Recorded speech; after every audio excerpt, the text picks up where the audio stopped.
And now, an Envision Financial Podcast with Luke Smith on Canberra's 2CC. And Mr. Luke Smith has joined me in the studio this afternoon, as he does every Friday afternoon, to talk all sorts of financial matters. Good afternoon. Good afternoon, how are we? Look, I can't complain. Look at the weather outside. It's beautiful. Absolutely divine. We should have more of it, so hopefully What we should do is put a recording on and go out and enjoy the fresh air and the sunshine. Hey, if the weather's good next Friday, let's pre-record and no one will know. We're here today to talk about Catchup concessional contributions, the what and the how. Of course, we've spoken about the difference between concessional and non-concessional contributions in the past. We might quickly start off with a quick recap of the difference between those before going on to what are catch-up concessional contributions. Exactly. So when we think super contribution, we always need to start with why am I making the contribution and what am I trying to achieve? Concessional contribution, we are claiming a tax deduction. Non-concessional contribution, we are not claiming a tax deduction. Now, we can swap the word concessional for deductible if that's easier for people to understand the separation between the two. But fundamentally, we're always looking to say, am I eligible to make a super contribution of this type? Do I want to make it? What is the benefit for me? And what type am I going to make? So a deductible contribution is great because it allows you to bolster your super and lower your taxable income. A non-concessional contribution is great because it allows you to bolster your super and not pay any tax putting in money from what could already be a tax source.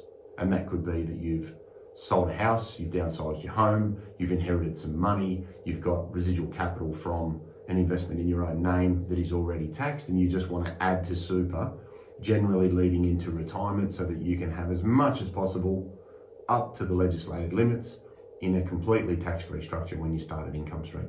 So today we're going to talk about expanding on concessional contributions and the wonderful legislation that was created for people to be able to catch up or make additional contributions for the space that they have in their annual limit going back to 2019. And if we start there, it's a good idea to grasp how much can we put in, and most people are aware that $27,500 is the most you can put into super in a single financial year and claim a tax deduction. And that includes money that you put in yourself. That's money that comes under your employment agreement, regardless of how many jobs you have.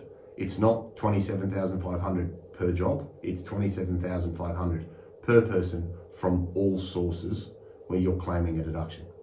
What this catch-up legislation allows us to do is to say, all right, what did I put into super in 2019? At the time, the limit was $25,000, and you may have got $15,000 from work.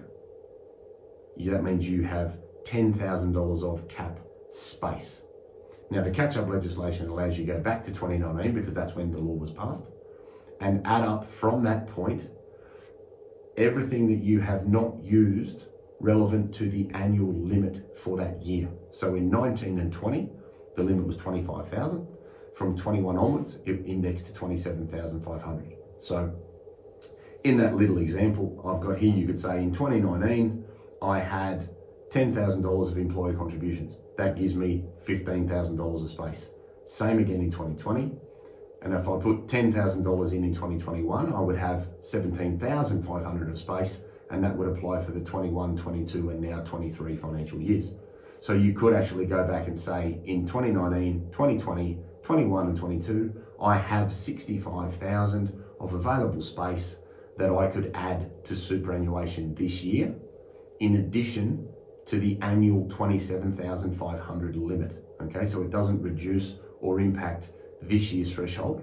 It maximizes the amount of money that you could put in. Now, why would you use it? You might want to lower your taxable income because your employment situation has changed. You may have sold an investment property and be staring down the barrel of a significant capital gain. So if you could maximize your deductions in the year that you sold that asset, you could significantly reduce the impact of the capital gains tax that would be payable, because after all, capital gains tax is just income tax treated another way. You could also then use it to bolster your superannuation with cash that you may not otherwise be able to get into the fund because you couldn't do it in that particular year. This legislation was actually created originally for mums. And I think it's one of the best pieces of legislation that the government has ever introduced in the superannuation environment, because generally speaking, mums stay home and look after little kids, so they're out of the workforce and not adding to their super. So give them the capacity to be able to bolster their super should they return to the workforce. It's a great initiative to be able to then sort of supercharge your contributions whilst managing your broader tax position from an income standpoint. So and I guess it's also appropriate and useful for other people that might have uneven income from year to year as well. Spot on. So it's great for contractors. It's great for people that have been potentially studying. So if you've had a sabbatical, improved your education and skills, gone into a new field and your income has jumped significantly.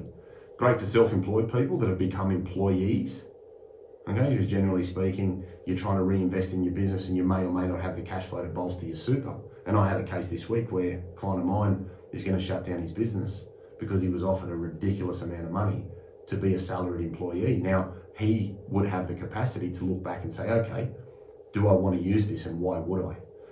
I must preface by saying there are some rules that we must adhere to be able to use this. It's not just carte blanche, go back to 2019 and start hurling in big leaks of money.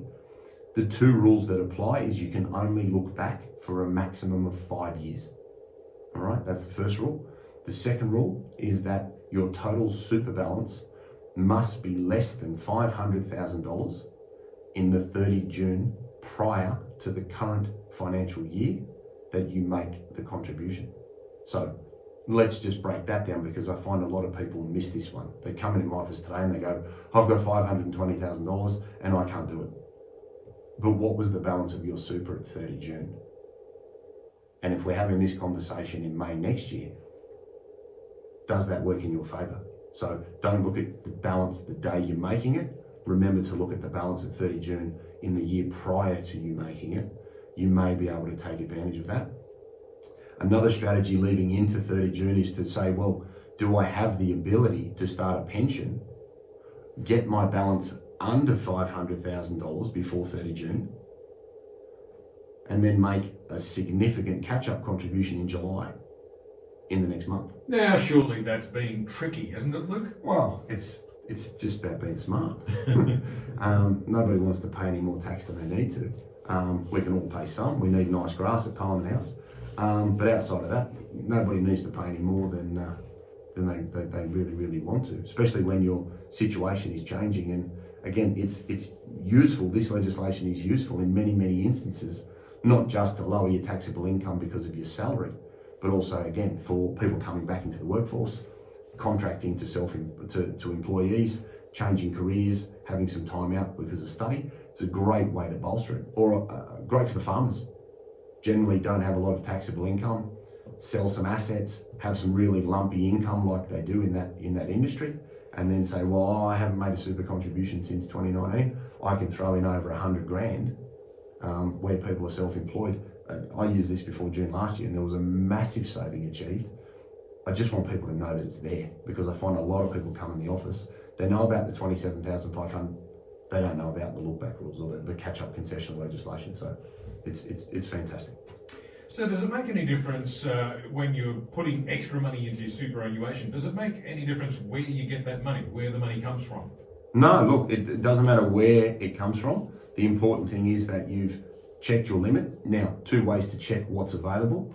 Call up your super fund, or the super fund that you were in respective years, because super funds, can get moved around, and confirm your total concessional contributions. And it's important that you ask for that, because if you've made a non-concessional contribution, then that doesn't count towards this threshold. But if you're not clear, some call centres and some industry funds can mislead you. The second one is it's in the MyGov system. If you've got your super tied to MyGov, they keep a record of the space that's available to you. I wouldn't blindly trust that, because it is more often than not wrong, because it's the reporting from the super funds that goes to the ATO, and they may be 12 months behind. Yeah, not necessarily up to date. Correct. So, take that as a guide and then check it with your respective provider so that you know exactly what your number is. Because if you do exceed it, it can get ugly in relation to penalties. But it doesn't matter where your money comes from. You could start a pension out of your superannuation fund if you're over 60, pull out a big lick of cash and then put it back into another fund and claim 100% of that money as a tax deduction. I've always been pro offset account. Any listener would know that. You could pull money out of an offset account and throw that in and claim a personal deduction at 30 June, or make sure the money's cleared by 30 June. So there's no rules around where it comes from. If you can pinch it from your girlfriend, pinch it from your boyfriend, happy days, I'm cool with that too. Just make sure they don't find out. I think you may be speaking with your tongue in your cheek. Exactly. So no, you can source funds from anywhere, but it becomes very prevalent where people have sold capital assets like land or investment properties, and they have additional resources prior to a tax payment being made. And that's why I generally say to people, don't sell something on the 30th of June. Don't sign a contract on the 30th of June. If you're going to sign a contract to sell something, sign it on the 1st of July. Then you've got a whole year to manage the tax. I've had a few recently where people have come and said, I sold that on the 30th of June, and then I found out later that there's these catch-up rules and it cost me a ton of tax. And this is where conveyancing solicitors can really add some value to people and say, be aware of this, maybe just manage the dates of the transaction. Now, if you're planning to make additional concessional contributions to your superannuation, is there any particular time to do that that's beneficial? Does it matter whether it's straight after the beginning of the financial year, or can it be any time during the financial year? Spot on. So 2 ways money goes into super. One, you make a personal deductible contribution. And where you have a home loan, for example, I would say to people, it would be great if you could fill up the offset account and save. That'll reduce the interest cost on your mortgage. And then you have the ability to pull the money out of the offset account and put that in, say, on the 1st of June, and then lodge your notice of intent. So if you're making a contribution with personal money, you must tell the fund, I intend to claim a tax deduction for this. Please remit the 15% tax on my behalf. The reason you need to do that is all personal contributions are assumed to be tax-free. So the notice of intent provides that notification to the fund. If your savings capacity and self-control is lacking, salary sacrifice, old school, you can go to work and say, hey, can I increase my fortnightly contributions? And that will increase what goes into super from your employer.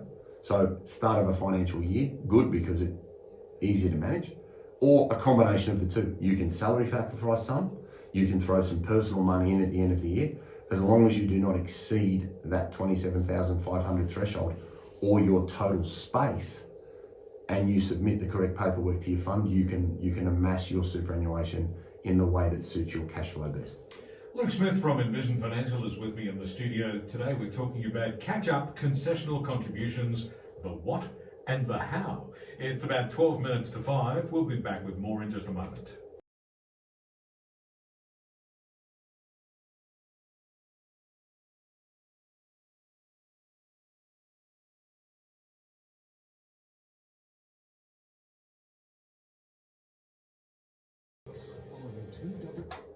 Eight minutes to 5. It's a Friday afternoon, and that means that Luke Smith from Envision Financial is with me in the studio today. We're talking about catch-up concessional contributions, the what and the how. Luke, what are the key things that people need to remember when it comes to catch-up concessional contributions? Yeah, so as we touched on before the ad break, people need to remember they can only look back to 2019, and that's very, very important. 2, you cannot have more than $500,000 in your super in the 30 June of the year prior to you making the contribution. So again, don't assume that just because you can't today, or you might be having this conversation with your accountant or planner in May next year and say, oh, my balance is over, but it may have been under on the 30th of June 2023. So remember that it's the 30 June of the year prior. Use it to be able to mitigate unnecessary capital gains tax if you've sold an asset. Consider using this legislation if you've had a significant increase in your remuneration or salary and you want to add additional money to super to lower your taxable income. Use this legislation if you've just returned to the workforce. Say you've been a mum or a dad out looking after young children and you've come back after a year out, for example, and you want to bolster your superannuation, think about using this legislation to, one, catch up the money that you haven't been putting in because you were having some time out of the workforce, but two, also then lower your taxable income and take advantage of money that you may have in an offset account where you could draw it out and put the money in and get a significant tax deduction. And that's a strategy that I think people should do the maths on, because if you're pulling money out of your home loan at 5 or 6% and you're putting money into superannuation and saving 25 to 30% in tax, those numbers are very, very advantageous, because what will happen is then you may get a significant refund in your tax return. Then you can put some of that money back in your offset account and around we go again. So use the resources that are available to you. Remember that you do not need to be gainfully employed under the age of 67 to use this legislation. So if you have been retired from the workforce for a couple of years and you have a significant defined benefit pension with a large taxable component, taking some money out of other superannuation sources if you have them and adding them in to lower the tax on that CSS, PSS, DFRDB or MSBS pension could be very, very advantageous from a tax perspective. But I'll also preface that by saying run it past your accountant, because they'll be able to look at the real sort of game theory numbers and the value to you. So don't leap out and do these things without checking. Make sure you don't exceed the thresholds. Use it to offset capital gains or to lower your taxable income, or really what it was designed for, to bolster your superannuation should you return to work. And if you've been self-employed and become an employee with significant remuneration, this may be a great strategy to bolster superannuation as well. So there are a range of benefits here, and I just want people to be aware that it's really there for the taking within the parameters set under the legislation, and very, very advantageous for a number of strategic regions. And I guess the other key point to remember is that when you are making a concessional contribution, you must also lodge your notice of intent. Yes, if you've used personal money and it's not done through your employer, no notice of intent, no tax deduction, because when you do your tax return in July onwards for the year that finishes when you make your contribution, your accountant is going to ask for the confirmation communication from the super fund, because when you lodge your notice of intent, the super fund will write back to you and say, hey Leon, thanks for that, we'll remit the tax, and your accountant will ask for that to confirm that it has been processed correctly. So get your paperwork right, it'll avoid some unnecessary tears and some missed deductions. Yes, always read the fine print. Always remember to cross your I's when you dot your T's. No, it's the other way around. Exactly right. I like that, reverse of crossing your I's and dotting your T's. Well, it's about that time, Luke, when I have to say, where can listeners get more information? Yeah, office number 62604749. Phones are back up and working. They were down for 2 days. Thanks Were to they? Envision. Wow. But they're back now, which is good. Envisionfinancial.com.au on the internet. We've got the podcast, The Strategy Stack, at Luke Talks Money on iTunes and Spotify. We've got the Envision Financial Canberra YouTube channel. We've also got the Strategy Stacker on the Tiki-Toker. And all of these strategies are defined in Smart Money Strategy, your ultimate guide to financial planning, available in all good bookstores, Amazon and Booktopia. Fantastic, and the book is selling rapidly, so make sure. Actually, it'd be a great Christmas gift, wouldn't it? Wonderful Christmas gift. There you go. We're at that time in the year now where we have to start thinking about Christmas. It's just over 2 months away. Just don't ask me for a Christmas album. No, we'll try to avoid that. Luke Smith, thanks very much. See you next week. Back again in the studio at the same time next week on 2CC. It's about 3 minutes to 5.